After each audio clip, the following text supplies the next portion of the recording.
සම්ප්‍රාප්තයේ අවසන් කරන පරතුරේ 2022 වර්ෂයේ රාජකීය විද්‍යාලයේ ප්‍රධාන ශාලාව. එම අවස්ථාවේදී සමස්ත ශූරතාවය ලබාගත්තේ නුගේගොඩ අනුලා විද්‍යාලය. අද විවාදයේ අවසාන තීරණය කවුරුන් සතු වේවිද අවසාන කුසලානේ කවුරු සතු වේවිද?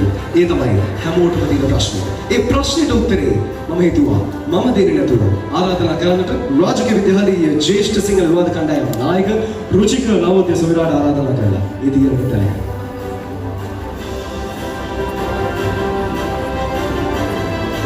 බොහොම ස්තුතියි නිසාත්. ඇත්තටම කණ්ඩායම් දෙකේම හදගැස්ම වැඩි වෙලා තියෙන මොහොතක තව පොඩ්ඩක් කල් වේලාව ගන්න එක නරකයි. හැබැයි අපි මේ කණ්ඩායම් දෙකේ අදහස් විමසා බලමු මොන වගේ තත්ත්වයකද යන්නේ. මොකද හිතෙන්නේ සම්ප්‍රාප්තිය ගැන සහ අවසාන මහ විවාදය සම්බන්ධයෙන්. මුලින්ම කොමගම් මහින්ද රාජපක්ෂ විද්‍යාලයේ නායකතුමාට අපි ආරාධනා කරමු. ඔව් ඇත්තම රුචිකයේ සම්ප්‍රාප්තිය ගැන කතා කරද්දී කොළඹ රාජකීය විද්‍යාලය මේ අංකුර විවාදකයන්ව ඉස්සරහට ගන්න සංවිධානය කරපු සම්ප්‍රාප්ති විවාද විභාගය පිළිබඳව මුලින්ම කොළඹ රාජකීය විද්‍යාලයේ කතිකා විවාද සම්පූර්ණයට ස්තුතියි පිළිගන්නවා.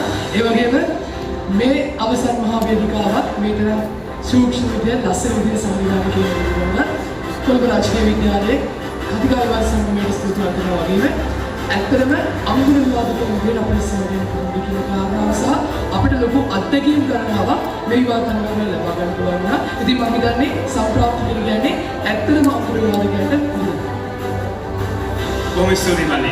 දැන් මේ විවාද තරගාවලියේ සුවිශේෂත්වය සාමාන්‍ය විවාද ක්ෂේත්‍රයේ ඇතුලේ ඒ කියන්නේ සාමාන්‍ය ප්‍රධාන තරගාවලි වල අවසාන මහා තරගවලට නියෝජනයක් මේ වෙනකන් මේ කාල සීමාවේ නොතිබුණු කණ්ඩායමක් තමයි කිරිබත්ගොඩ විහාර මහදේව බාලිකා විද්‍යාලය කියන්නේ. අපි සම්ප්‍රාප්ති සංවිධානය කරා. කිරිබත්ගොඩ විහාර මහදේව බාලිකා විද්‍යාලයේ අවසාන මහා තරගයට අත්දැකීමක් වෙනවා.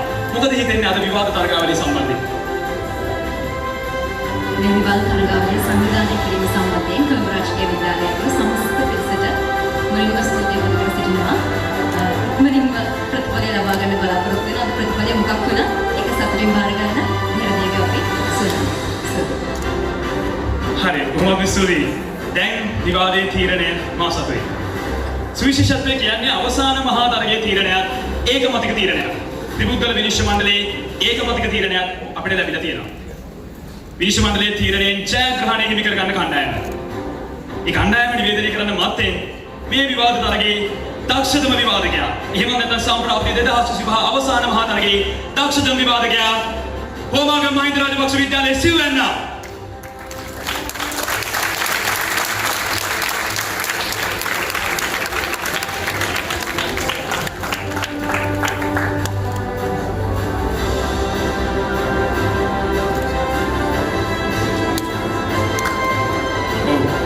දක්ෂතම විවාදකයාගේ ඒ කුසලානිය කොමගම් මහින්ද රාජපක්ෂ විද්‍යාලයේ හිමි කර ගන්නවා.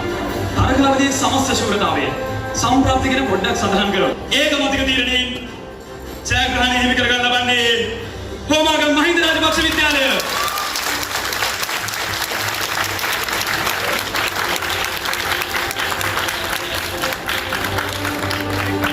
කණ්ඩායමට ආරාධනා කර සිටිනවා මේ ජයග්‍රහණය කුසලානිය ලබා ගැනීම වෙනුවෙන්